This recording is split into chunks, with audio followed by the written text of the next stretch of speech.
Welcome to our podcast today. We appreciate you dialing us in, and we look forward today to presenting to you what I think will be a kind of an interesting podcast. But before we do this, the producer of our podcast, Michael James, has said that perhaps I ought to share with you where I've been for the last 2 or 3 weeks. Of course, you wouldn't know that I had not been in town because these are put out in a timely fashion. I do these things well in advance of when they need to be produced so that I can take groups of people on the church history tours that I do. And for those of you that don't know me or what I do, Morse Murdoch Travel is primarily who I work with, and I do 4 or 5 different tours for them a year. And I just concluded an American Heritage Church History Tour, as you see on the slide in front of you. This particular tour hit a lot of big cities along the East Coast and did a birth to death on Joseph Smith. And I thought that what did I do for my summer vacation? As they say in 3rd grade, I thought I'd share with you a slide or two of what I did on this particular tour. So we went to these places that are identified here and saw some really fascinating things. Mount Vernon is one of my favorite places, so I had to put a slide up of where George and Martha are buried there on the side of the hill overlooking the Potomac. It's a very tranquil, peaceful, almost sacred place. It really is. I like going and seeing the Liberty Bell in Philadelphia. Why? Because if you look carefully at the Liberty Bell, it's got 2 cracks in it. One large crack that they do a process called stop drilling, where they drill the track out so that it doesn't vibrate against itself and cause further damage. But in the last few years, a second crack has developed. And if you look closely at this slide, you'll see the crack. It goes through the word liberty. I hope that's not indicative of what our future might be, but I find that interesting. That is Independence Hall, of course, there in Philadelphia. 2 items of interest in Independence Hall that are authentic. The first is the coat of arms for Philadelphia, for Pennsylvania, coat of arms that is there. And then also George Washington's sun chair is there. On the back of his sun chair is a motif of a sun rising out of clouds, much like what you would see on the Nauvoo Temple. And Franklin was asked, what does that represent on the back of George's chair? And he looked carefully at it, and he says, that is the rising new generation, referring to the new America. I find it fascinating that the motif used on the Nauvoo Temple is also on the back of George Washington's sun chair.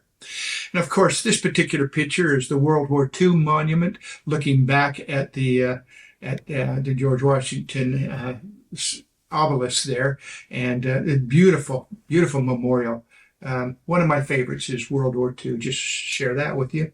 I'd never been to this particular monument before. This particular slide is Martin Luther King Jr. Memorial. Huge, huge stone commemorating his life and what he accomplished. I like that. I'd never seen it before, but this particular trip we were able to take that in. And, of course, the Joseph Smith Birthplace Memorial, where my wife and I spent a couple of years on a mission there. On the left is the director's home, and on the right is the visitor center. And, of course, sandwiched in between is the obelisk dedicated to the birth of Joseph Smith. Sacred Grove, always a special place. When we take people there, I always tell them to kind of divide out, be with someone you love, or by yourself, perhaps find a secluded place to sit and ponder, and anything that you may need accomplished usually can be done in the Sacred Grove. This is in the Kirtland Temple, and these are the step podiums on the west end with the acronyms that are inscribed on the front of them relative to the priesthood. This is now a building owned by the Church of Jesus Christ of Latter-day Saints. And having gone through it now and been able to explore it a little more so now under the ownership of the church as opposed to the community of Christ, made it a fun place to visit. And then, of course, there's the Whitmer cabin, where we organized our church with 7 individuals to begin with, and got everything squared away. And now we have 17.5 million people, actually 17.2 million people. This changed a little bit over the years. This is Carthage Jail. They've removed the large walnut tree that was there in front of the martyrdom window and kind of paved it off. You can see the pavers and a few things, and I think they're still working this site a little bit. I'm not sure it's quite how they want it yet, but of course we concluded this particular trip with a testimony relative to the life of Joseph Smith and all that he accomplished. A wonderful trip, 16 days. People had a great opportunity. Took a busload of people, didn't come all the way across the country. We jump into an airplane when we get to Cleveland and fly to Independence to come back on the church. So it's a great way to do it. I have a couple of other trips yet this year, just to mention them. I'm doing an extended Missouri Nauvoo trip that has Branson, 3 days of Branson tied into it too. And when we're down in Branson, we get to see 3 plays a day for 3 days. And so it makes it a lot of fun to be able to see those things. And then I have a tour that I do, one of my favorites, Autumn in New England Church History Tour up in the New England area. And it's all centered around the colored leaves. And it's a wonderful spiritual experience to do that particular trip. But for us today, we are going to be talking about materials that are found in Alma chapter 39 through 52. Quite a few chapters in Alma. This would constitute, for those of you that are marking your weeks off, week 30 and 31. Okay? And before I introduce the actual theme I want to present here, I want to read from Alma chapter 48, verses 11 through 17. I want you to hear what Mormon thinks of this particular Moroni, Captain Moroni. And so let me read through some of that if I could, please. Those of you who want to follow along, again, it's Alma chapter 48, verses 11 through 17. And Moroni was a strong and mighty man. He was a man of a perfect understanding, yea, a man that did not delight in bloodshed, a man whose soul did joy in the liberty and the freedoms of his country, and his brethren from bondage and slavery. Yes, a man whose heart did swell with thanksgiving to his God for the many privileges and blessings which he bestowed upon his people, a man who did labor exceedingly for the welfare and safety of his people. Yea, and he was a man who was firm in the faith of Christ, and he had sworn with an oath to defend his people, his rights, and his country, and his religion, even to the loss of his blood. Now the Nephites were taught to defend themselves against their enemies, even to the shedding of blood if it were necessary. Yea, and they were also taught never to give an offense. That means never be the first to attack. Never to give an offense. Yea, and never to raise the sword, except it were against an enemy, except it were to preserve their lives. And this was their faith, that by so doing God would prosper them in the land. Or in other words, if they were faithful in keeping the commandments of God, that he would prosper them in the land, yea, warn them when to flee, or to prepare for war according to the danger, and also that God would make it known unto them whither they should go to defend themselves against their enemies. And by so doing, the Lord would deliver them. And this was the faith of Moroni. And his heart did glory in it, not in the shedding of blood, but in doing good, in preserving his people, yea, in keeping the commandments of God, yea, and resisting iniquity. Yea, verily, verily, I say unto you, if all men had been and were, and ever would be, like unto Moroni, behold, the very powers of hell would have been shaken forever. Yea, the devil would never have power over the hearts of the children of men. Well, that's quite a testament to give relative to this man. Mormon, the warrior, historian, prophet who wrote a majority of the narrative that is contained in the book of Alma, had an awful lot to say about Moroni, this young chief captain over the Nephite armies. Mormon was writing nearly 4 centuries after the events of these so-called war chapters that we're reading right now and in the next podcast as well. They're all found in the second half of the book of Alma. It seems that Mormon had many records to choose from to compile what we know as the Book of Mormon today. However, he decided to make this chief Captain Moroni one of the main hero figures in our Book of Mormon. The heroic acts of Chief Captain Moroni are discussed in nearly 20 chapters. 20 chapters in the Book of Alma. In some of our reading this last time, in chapters 46 through 48, you can perceive that Mormon holds Moroni in a high self-esteem manner. He thinks he's a man that we ought to all be following and patterning our lives after and trying to emulate. In fact, President Thomas S. Monson, in a July 2016 Ensign article that was given by the First Presidency, the article entitled True to the Faith of Our Forefathers, his message included exploring the qualities of the lives of people that you admire, whether they're your ancestors, your family, friends, church leaders, or figures from the Scripture. And he emphasized figures of the Scripture, and in this particular article says, perhaps you loved Captain Moroni's courage. And so these are important. These are really fascinating chapters if you're into the war and the techniques of war, the stratagem of war. But there's a lot more to it. Clearly, Captain Moroni is a figure that Mormon considered was the perfect role model. Well, in today's podcast, we're going to talk a little bit about this guy, Captain Moroni, and we're going to focus a little bit on these war chapters. We're going to contrast the righteousness of Moroni with the wickedness of man. But first, if we're going to go to war, we need to have the right reasons to go to war. And if we expect to have the Lord help us in the outcome of our battles, then we need to, like I said, we need to make sure that we have a righteous purpose. Now, the question might be asked, what are some of those righteous purposes and reasons that you would actually go to war? Well, Captain Moroni outlines them for us in explicit detail.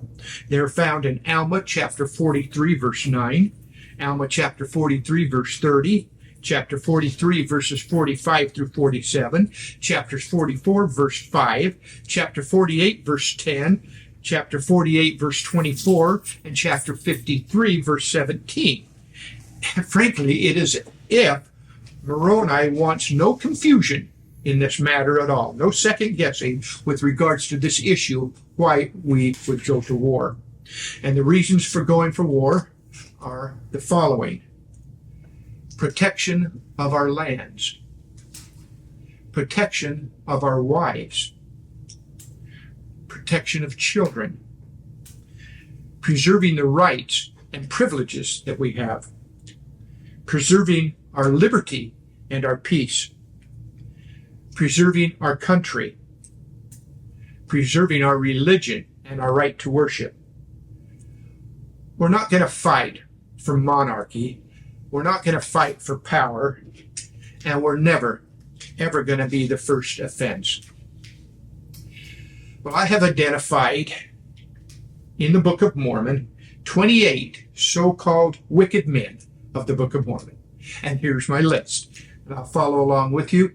There's actually part of our church app that gives you what the church feels is the correct pronunciation for some of these people. And so I'll give it the best shot I can. You've got Laman, of course, and Lemuel.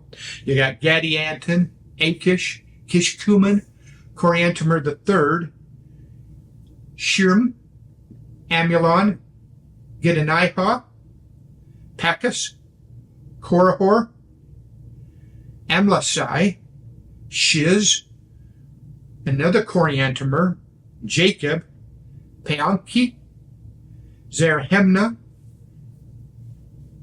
Amachiah, Amaron, Nehor, Caezoram, Morianton, Zemnariah, Siankum.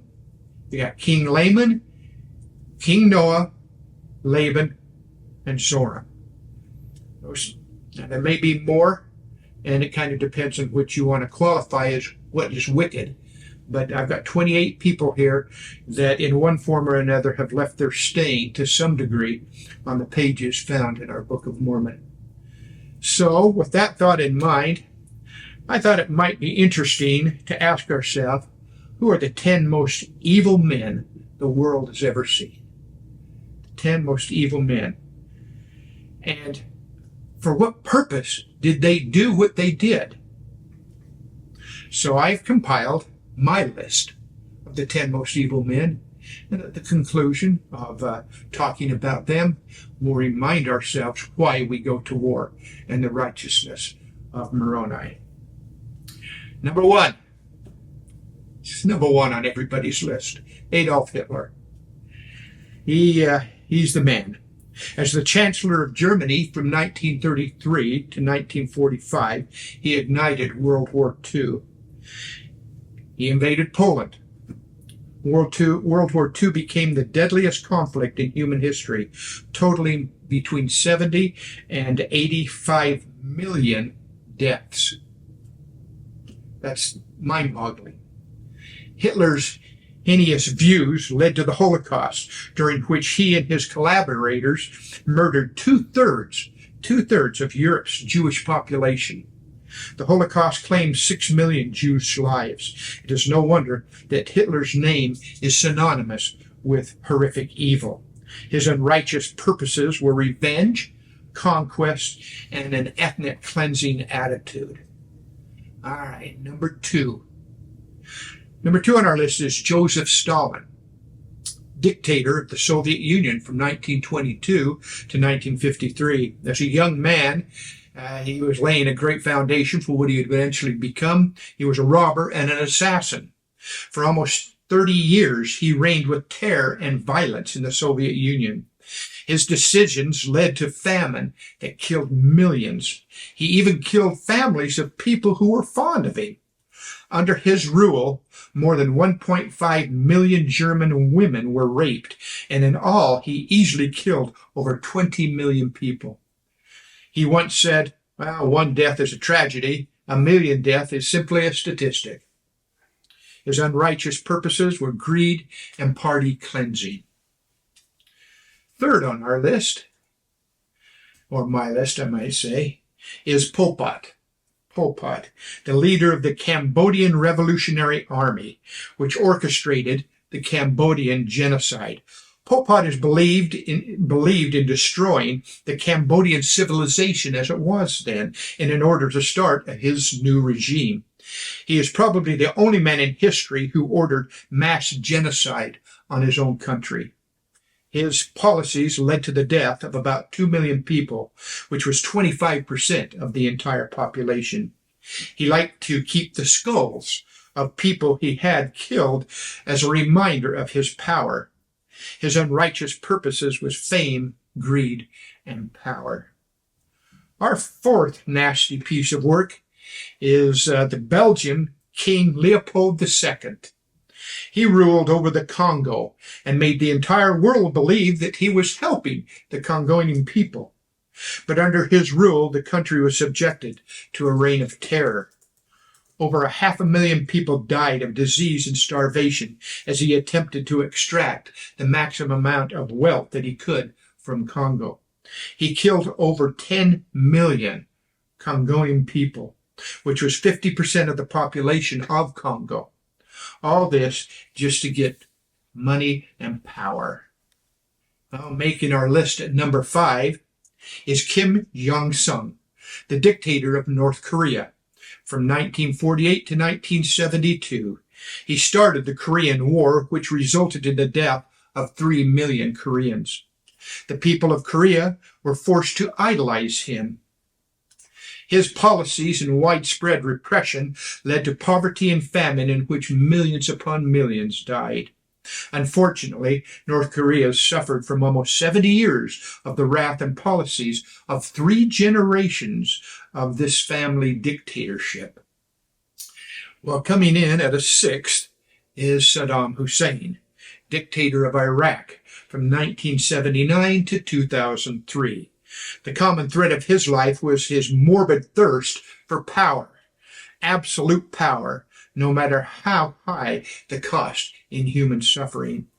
He is notable for having used its terror upon his own people, including the use of mustard and nerve gas. He attacked Iran in 1980. The war ended in stalemate with 1 million people dead. He then turned around and attacked Kuwait in 1990, leading to the First Gulf War and another 85,000 dead. He was finally toppled in 2003 by the American and Allied forces. He was found guilty of crimes against humanity and hanged in 2006. Our seventh culprit in crime is Idi Amin. And he perhaps ought to be moved up a little higher as I've contemplated this over the weeks I've put it together. He launched a military coup in Uganda in 1971. His nickname is the Butcher of Uganda. He expelled all Asians and then turned around and handed over their businesses to his buddies and friends, which led eventually to the collapse of the economy. He violently persecuted Uganda tribes, killing tens of thousands. The total death toll of his regime amounts to about 500,000 people. He was feared for having fed live victims to crocodiles. He boasted that he kept decapitated heads of political enemies of all things in his freezer. Unfortunately, he died of natural causes. His was a quest of power at all costs. Eighth on our list is Ivan the Terrible. Ivan was the first Tsar of Russia. As a kid, he used to throw animals from the top of tall buildings, just for the simple fun of it. He had numerous bouts with rage due to mental illness. During one of these bouts of rage, he even killed his own heir to the throne. He loved impaling, beheading, burning, strangling, frying, blinding, and disemboweling people. In the Novgorod massacre, over 60,000 people were tortured to death by him. Ivan died one day while playing chess with a friend. Our ninth hell-bound candidate is Dr. Joseph Mengele, nicknamed the Angel of Death. He was the leader of the medical team at the Auschwitz death camp. He selected the victims to be killed in the gas chamber and happily administered the gas himself. He is noted for his experimentation on humans. He used the death camp as a means of continuing his research into genetics and hereditary. He was fascinated by twins, of all things, and performed horrific experiments on twins. He is the stereotype mad scientist who knew no bounds. After the war, he was charged with crimes against humanity. Unfortunately, despite the best efforts of the Mossad, which is the equivalent of the CIA today, this is Israel's CIA, he died peacefully and never was captured. Our last but not the least is Mao Zedong. He's the founder of the People's Republic of China.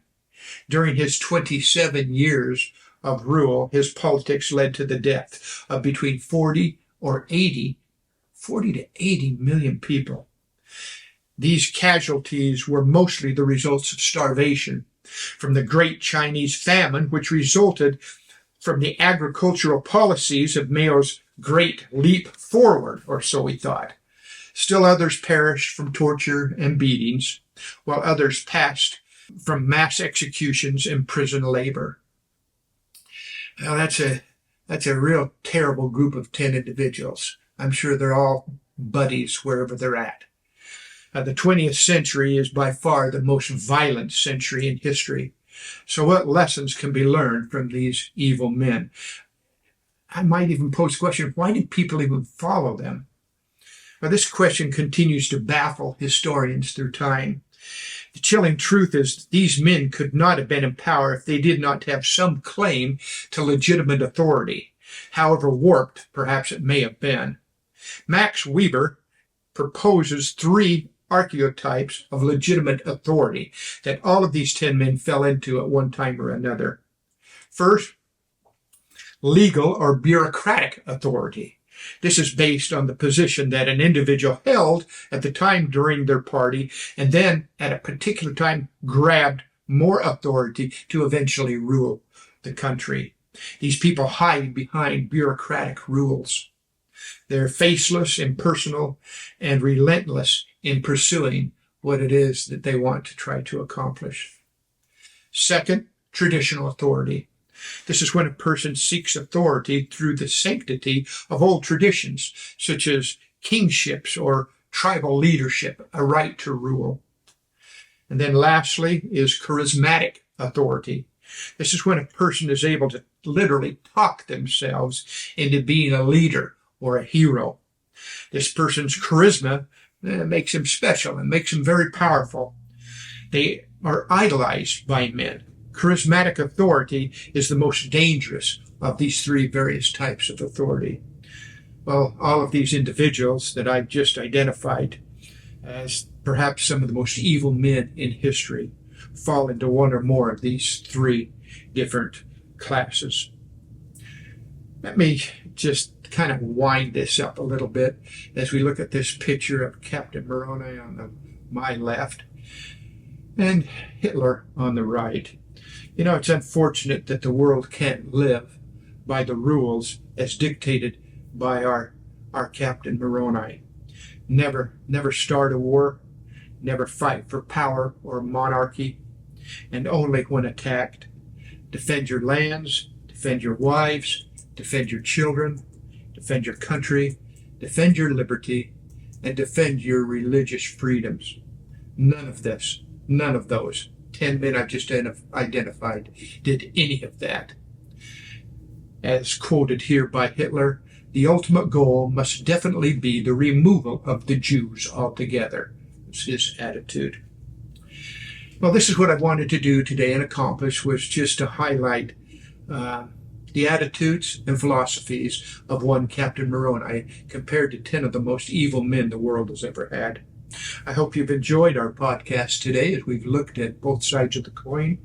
I look forward to meeting with you again when we will be discussing next time material found in Alma chapter 53 through Helaman 6. And I'll give you a hint. One of my favorite stories in here is about 2,000 young men and a man named Helaman. One of my favorite stories. I'm sure that as we continue to discuss the war chapters found in these, in the latter part of the book of Alma, we'll talk a little bit about Helaman and his 2,000 stripling soldiers. Thanks again for joining me, and look forward to seeing you next time.